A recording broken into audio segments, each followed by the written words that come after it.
So, good morning, class 8. How you all are? I hope you people are enjoying and doing great job. Okay, so as you all know, that study is also important. So, here we are to start with our new chapter of social science, that is understanding our criminal justice system. Before proceeding, I want to discuss that what is the criminal justice system. So it refers to the agencies of the government that is responsible for enforcing criminal laws. Okay? Again, I want to repeat that it refers to the agencies of the government responsible for enforcing criminal laws. And the four important players in the criminal justice system are the police, the public prosecutor, the defense lawyer, and the judge. We will study about these people in detail. So, let's start this topic now after understanding the meaning of criminal justice system. So, when we see someone violating the law, we immediately thinking of informing the police. And you might have seen either in real life or in movies also that police officer filing reports, arresting persons, and because of the role played by the police in arresting person, we got confused that and think that it is the police who decide whether a person is guilty or not. Because we saw that it happens that whenever we see any crime or whenever we see that someone is violating the law, then immediately the complaint is filed in the police station, and after that we got confused that it is the police that who decides whether a person is guilty or not. So this, however, is far from true. It is not exactly the truth. After a person is arrested, it is a court of a law that decides whether the accused person is guilty or not. So, who decides whether a person is guilty or not? It is not the work of a police.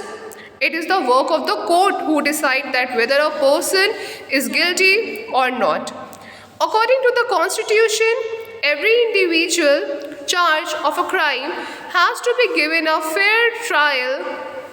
The four key players in the criminal justice are the police, the public prosecutor, the defense lawyer, and the judge. And you have seen the roles each of them played in the above cases.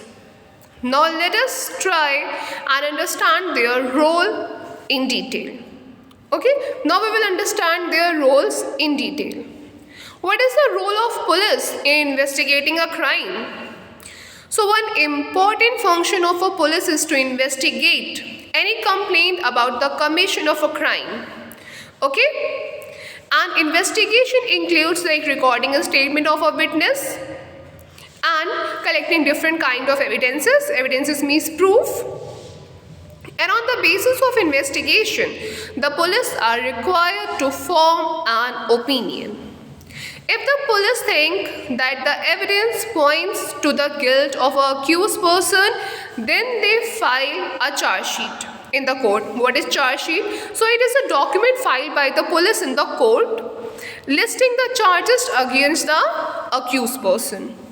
Okay?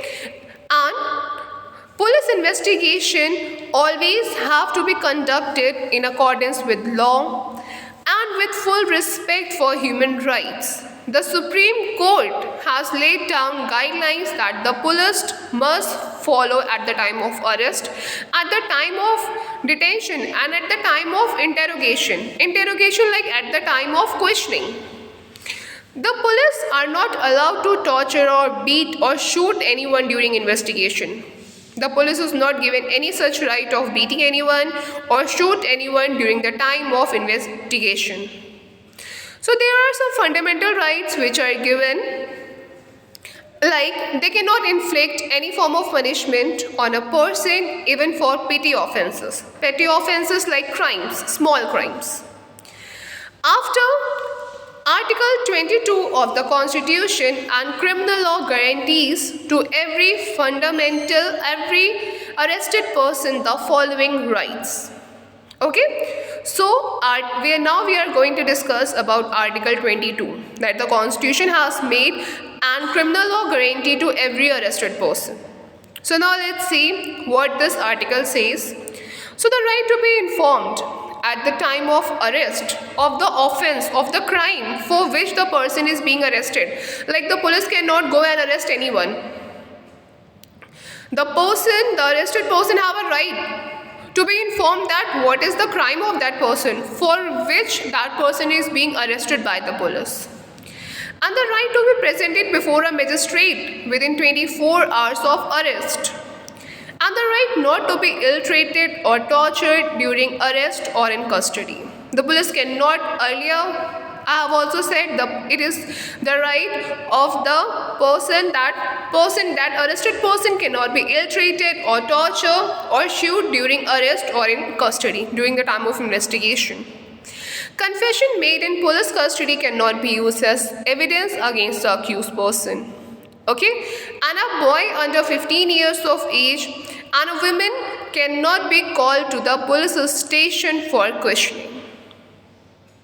So this is all about Article 22. Like at the time of arrest, a person should be informed about for which crime she is being arrested.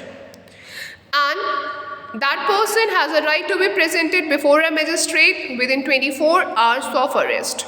And the arrested person cannot be ill-treated, tortured during arrest or in custody. And the confession that is made by that person in the police station during custody cannot be used as an evidence against that person.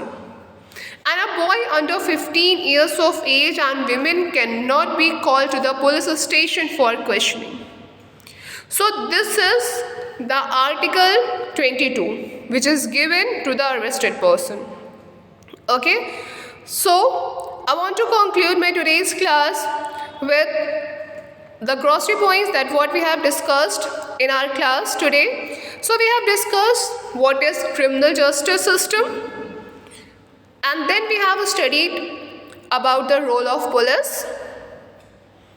And then we have studied about Article 22 and what fundamental rights are given under Article 22 to the arrested person.